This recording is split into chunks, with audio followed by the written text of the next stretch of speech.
maitim? Nagpapawis at naibabahong amoy ba ang kilikili mo? Pwes, kung ganun, ang video na ito ay para sa'yo.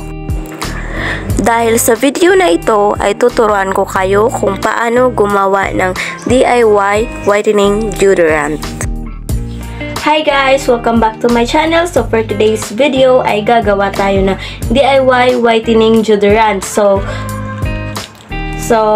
ang kailangan lang natin ay 2 sangkap tawas powder at saka shampoo na Head and Shoulder any color sa Head and Shoulder. It's either pink or green. So ang napili ko ay pink dahil ito lang yung meron ako ngayon. So at ito ang gagamitin natin ngayon sa paggawa. So ano pang hinihintay natin?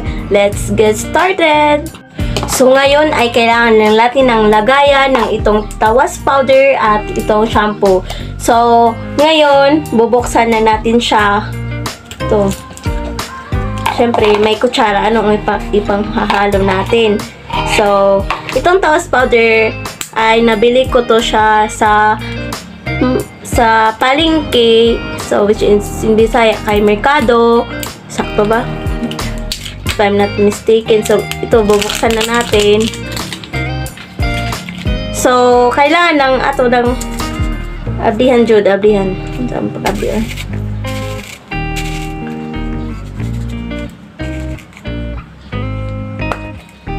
So ito nabuksan na natin.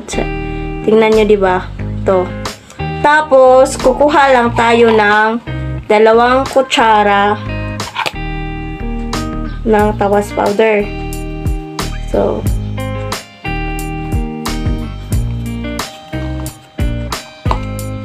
one,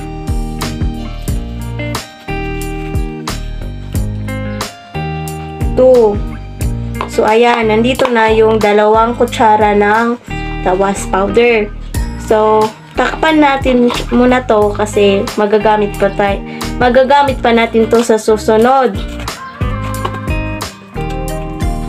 Ayan. So, ito na ang ating tawas powder. Tsaka, ilagay natin to.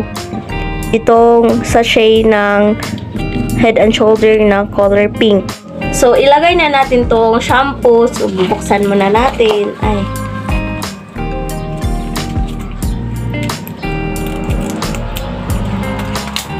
Ubusin natin talaga to. Ilagay natin to na. Ayan. Hindi ko lang siya maipakita sa inyo kasi maglisod jud ko film. Maglisod ko. Ay, kayungit pa na ako eh. Maglisod ko og video. So, ito na. Ubos na siya. Tapos, imekos-mekos lang natin. Ay.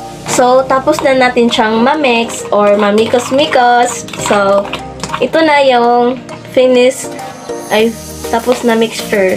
Ito na yung finish mixture kasi para na siyang cream, diba? So, itatry natin ito ngayon. So, kukuha tayo na ang kaunti. Since wala pa akong lagayan nito, maghahanap ako ngayon.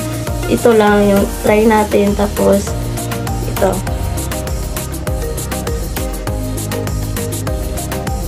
Another side.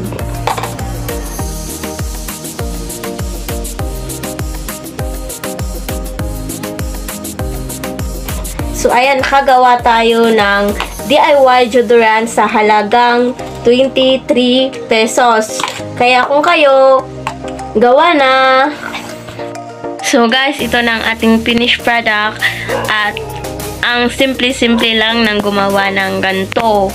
Sa 2 sangkap lang at sa mura pa dahil hindi siya abot ng 30 pesos makagawa ka na ng DIY deodorant. So, ano pang hinihintay nyo? Gawa na kayo. And thank you for watching. See you on my next video. Bye!